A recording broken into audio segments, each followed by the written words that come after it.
डमरू जे नूं बगैर हरामदे नूं आशिक रसूल समझते हैं, मुसलमान समझते हैं। मैं उन्होंने बगैर तां ते सख्त अल्फाज यूज़ करना वा कि वह बगैर तो अपनी अखियां तो पट्टी हटाओ।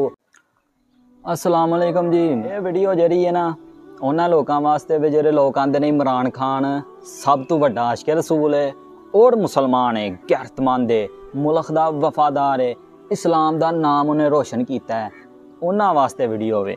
इंशाअल्लाह प्रूफ दे नाल तुहाडे सामने प्रूफ रखांगे, हकीकत रखांगे और साबित करांगे वो दीन दा गद्दार है, बगैरत है, उन्हें दीन नाल गद्दारियां कीतियां ने।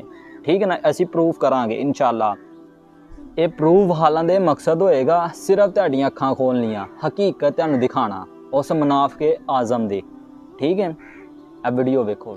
आपने देखा कि फिर से हमारे नबी सल्लल्लाहु अलैहि वसल्लम के खिलाफ फिर बेहुरमती की किसी ने फिल्म बना के। मैं आपके सामने एक वादा करता हूं, मैं मगरिब के लोगों के पास जाऊंगा, मैं मगरिब के लोगों को जानता हूं, उनको नहीं पता, उनको नहीं समझ, ना इस्लाम की समझ है, ना उनको इस चीज की समझ है कि हम अपने नबी, प्यारे नबी से कितना प्यार करते हैं।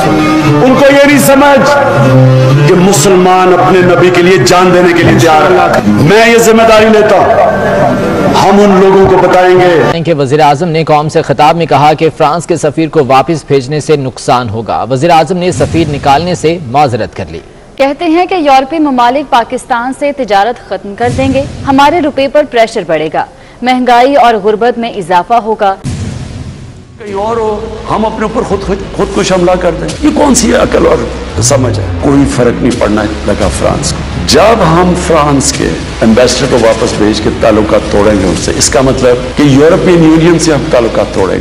जो हमारी आधी टेक्सटाइल की एक्सपोर्ट्स है वो यूरोपियन यूनियन में जाती है, तो इसका मतलब आधी हमारी टेक्सटाइल एक्सपोर्ट्स वहीं खत्म हो गई। इसका मतलब बेरोजगारी, फैक्ट्रियां बंद हो जाएंगी, हमारे रुपए के ऊपर प्रेशर पड़ेगा, रुपया गिरेगा, महंगाई बढ़ेगी, गुर्बत बढ़ेगी। जी असी पहला गल की वीडियो साड़ी उन्होंने वास्ते भी ਜਿਹੜੇ इमरान खान मुसलमान और आशिक रसूल कहते हैं और समझते हैं, उन्होंने गलत फहमी दूर करने वास्ते या वो गुमराह ने उन्होंने हक की राह ते लियाउण वास्ते असीं ये वीडियो बनाई है कि उन्होंने हकीकत दिखा सकीए भी। ठीक है जी, वीडियो तुसां देख लियां ने जद इमरान खान की हुकूमत नहीं सी, ठीक ना, यानी कि उन्हें आवाम नूं अपने नाल जोड़िया, अपनी पार्टी में शामिल किया, की अल्फाज कह के कि मैं नबी की इज्जत उत्ते पैरा दांगा, मैं काफरां कोल जावांगा, उन्होंने दसांगे नबी दी इस्लाम दसांगे, नबी की इज्जत दसांगे, मुसलमान मार सकते हैं, सारा सुनिया तुसी। आवाम ने इतबार किया जी वो आशिक रसूल है, मुसलमान है, हजूर की इज्जत ही करेगा। गल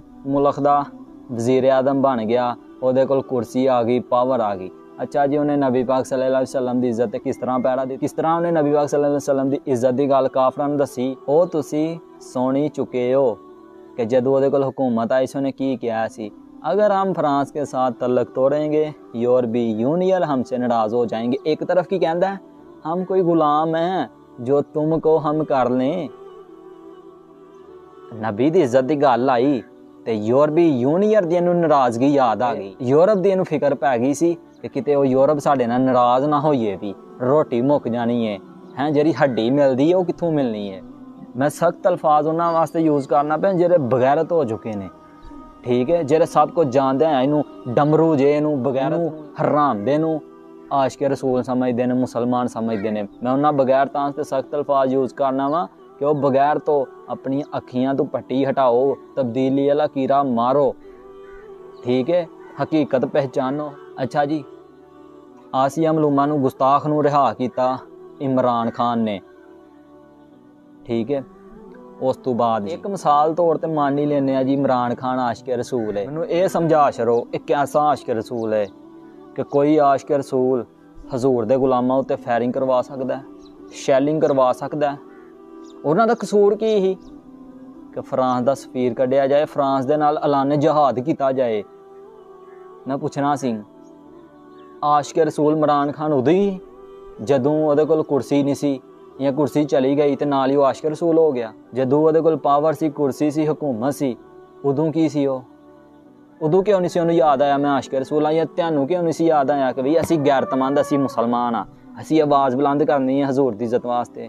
तुहानूं क्यों नहीं सी याद आया कि खान साहब तुसी वजीर आजम बनन तो पहला कहा सी मैं हजूर दी इज्जत पहरा दांगा, हजूर दी इज्जत दी गल करांगा, काफरां दे मुल्खां 'च जा करांगा, ते कीती नहीं फ्रांस दे विच जाके। फ्रांस नूं क्यों नहीं जवाब दिता? PTI वाले भौंकदे ने ना। फ्रांस दे विच जिहड़ा सफीर है खादम हुसैन रिजवी दा दमाद है, ਉਹ भी मैं क्लीयर अज तुहाडे सामने कर दियां भी। तुहाडी जिहड़ी बाजी दा खामद है, ठीक है, यानी कि तुहाडा जिहड़ा जवाई है, तुहाडा जिहड़ा भनवैया है, ਉਹ फ्रांस विच सफीर लग्गा या लामा खादम हुसैन रिजवी दा? देखो ना, हुण फैसला करो ना। ये सब कुछ वेख के भी PTI वाले कहण नहीं नहीं हुण ते असीं आशिक रसूल बन गए हैं, साडा लीडर बड़ा वड्डा आशिक रसूल है, ਉਹ ਯਾਕਾ ਨਾਬੁਦੂ पढ़दा है, ला इलाहा इल्लल्लाह पढ़दा है, ਉਹ बड़ा वड्डा आशिक रसूल है। बस ਉਹਨੂੰ कुर्सी ते आउण दी देर है। यूथिए ना गुलाम रहने ने, ना आशिक रसूल रहने ने, ना मुसलमान रहने ते ना गैरतमंद। गैरतमंद मुसलमान आशिक रसूल उदों ही बनते ने जदों इन्हां दे लीडर दे कोलों हुकूमत चली जाए भी। ਜਿਹੜੇ अकलों पागल हो गए ने, ਜਿਹੜੇ ਇਹਦੇ इश्क दे विच ठीक ना इन्ने को गुमराह हो गए ने ना, ਉਹਨਾਂ ਨੂੰ सही और गलत दी पहचान नहीं होण दी, ਉਹਨਾਂ ਨਾਲ ਸਾਡੀ ਗੱਲ ਹੀ नहीं। ਜਿਨ੍ਹਾਂ ਦੇ ਅੰਦਰ ਥੋੜੀ ਜਿਹੀ ਵੀ ਅਕਲ ਗੈਰਤ ਹੈਗੀ ਏ, ਉਹਨਾਂ ਅੱਗੇ ਸਾਡੀ ਦਰਖਾਸਤ ਹੈ ਕਿ ਇਹ ਪ੍ਰੂਫ ਇਹ ਸਭ ਕੁਝ ਦੇਖਦਿਆਂ ਵੀ ਤੁਸੀਂ ਇਹਨੂੰ ਸਪੋਰਟ ਕਰਨਾ ਹੈ ਜਾਂ ਹੱਕ ਦੀ ਰਾਹ ਤੇ ਹੋਣਾ ਹੈ, ਠੀਕ ਹੈ। ਅਸੀਂ ਇਹ ਨਹੀਂ ਆਂਦੇ ਕਿ ਤੁਸੀਂ ਹੋਣ ਲਿਖੀਆਂ ਦੀ ਤਰਫ ਚਲੇ ਜਾਓ, ਉਹ ਇਹਨਾਂ ਤੋਂ ਵੀ ਵੱਡੇ ਹਰਾਮ ਦੇ ਨੇ। ਤੁਸੀਂ ਹਜ਼ੂਰ ਦੇ ਦੀਨ ਦੀ ਤਰਫ ਲੌਟ ਕੇ ਆਓ ਵੀ, ਆਪਣੇ ਲੀਡਰ ਨਾ ਬਚਾਓ ਵੀ, ਆਪਣੇ ਈਮਾਨ ਬਚਾਓ ਵੀ। ਅੱਲਾ ਹਾਫਿਜ਼।